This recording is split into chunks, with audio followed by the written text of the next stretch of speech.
This is Optimal Living Daily Relationships, episode 86. 7 Reasons Why Your Breakup is Killing You by Corbano of lovesagame.com. Happy Monday, everyone, and welcome to the Relationships edition of Optimal Living Daily. I'm Joss Marie, your host and personal narrator, and this is the show where I read to you from some of the best relationship blogs in the world every single weekday for free. Today, I have a post from Corbano of lovesagame.com. Through his work, Eddie aims to help his clients by using their breakups or divorces as catalysts to turn their lives around and become better versions of themselves. If you're going through a tough breakup right now, a good start is to take Eddie's quiz about how long it takes to heal. He even offers ways to help speed up the process. So make sure and check it out. You can find his quiz right at lovesagame.com/heal. I know how tough a breakup can be. I've been there. But know that you're not alone.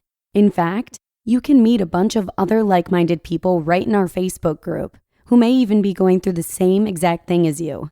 To join, simply search for Optimal Living Daily in Facebook and request access to join the group. Or the shortcut link is oldpodcast.com/Facebook. And with that, let's hear today's post from Eddie and start optimizing your life.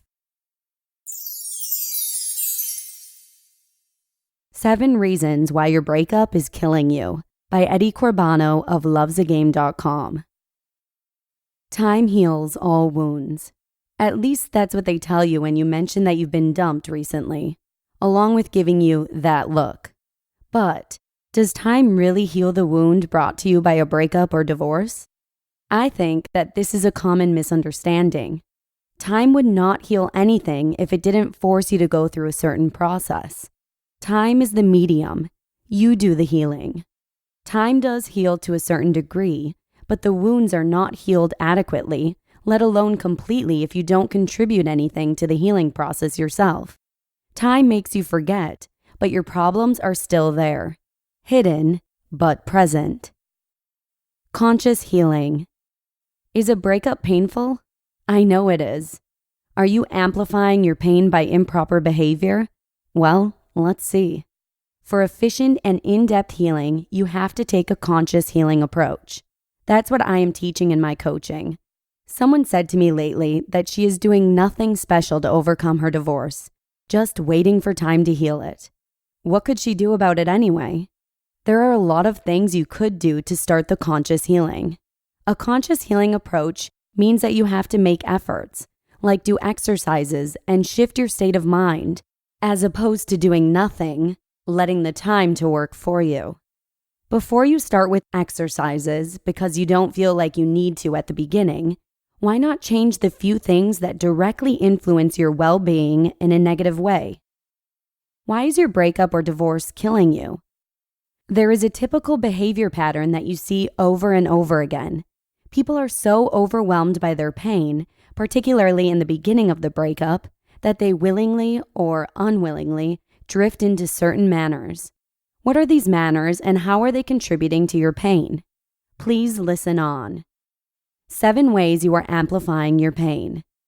Listed below are the main reasons why people are suffering from a relationship breakup more than they should in the first months. This, of course, also implies that when you stop doing these certain things, you will feel much better.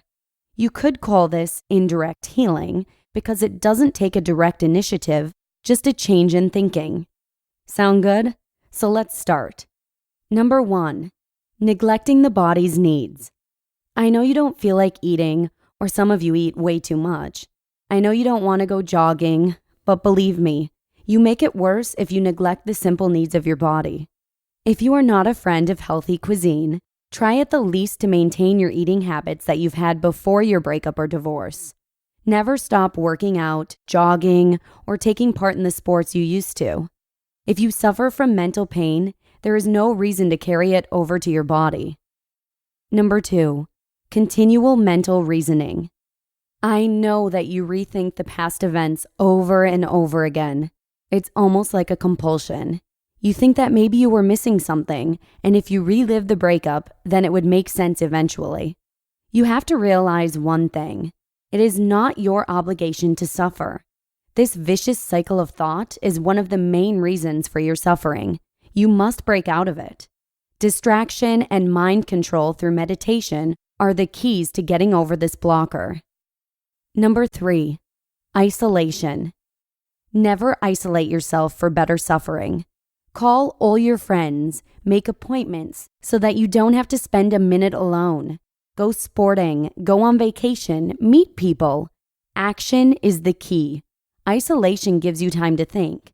Thinking is bad for you now.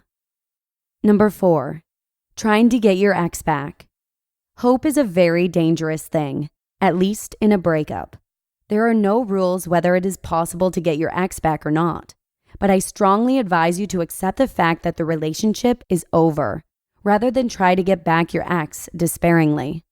If you really want to get your ex back, chances are that you will not with time. Then your odds will be much higher when you become a stable personality again. Number 5, high ex attachment. It is very important that you clean up your place from all the things which remind you of your ex. Put all the photos, CDs, letters, gifts in a box and hide it in the cellar. Don't throw it away. You might regret this one day. I cannot emphasize the importance of this enough. Another very vital factor to your healing is the no contact rule. Once you know that it's over and there is no more business you have to do regarding the divorce or breakup, you should cut off the contact to your ex completely. No phone calls, no emails, no text messages. Don't go to the places you could meet accidentally. Believe me, it's for your own good, and this is the only way. Number 6, taking no charge. You have to realize, especially at the beginning, that it's yourself who is responsible for your healing and your happiness. Your ex does not cause your pain. You do it to yourself with the mindset that you need your ex to be happy. Your ex is not responsible for your happiness. If you consciously take charge and realize that it's only you who can make a change, then you've made the first steps toward a happier life. Number 7, self-punishment. There is something I regularly observe when working with clients. Most breakup victims have an affinity for suffering, a self-induced compulsion to feel the pain. It is almost like, oh, this is a breakup, so I have an obligation to suffer. Trying to break out of this mindset is not easy and causes feelings of guilt. This is the vicious cycle mentioned in number 2. Simply resist the compulsion to listen to your song, to look at mutual photos, to watch those heart-killing movies, to talk to or stalk your ex. Do not torture yourself. Resist. I know that you may think that these things are your last connection to your ex, but believe me when I say, all they cause is pain. You have a right to be free and feel good. It's your choice. Conclusion. The first months of a breakup or divorce are tough. There is no motivation for doing anything, not to mention working on self-improvement. The knowledge of certain behavior patterns which cause pain comes in handy. Avoiding these mistakes cuts off a good part of your arduous journey which lies ahead. Then you will gain the power to take the conscious healing approach and not only survive your breakup, but gain so much more. That is the prize which makes all the suffering worthwhile. You just listened to the post titled, 7 Reasons Why Your Breakup is Killing You by Eddie Corbano of lovesagame.com.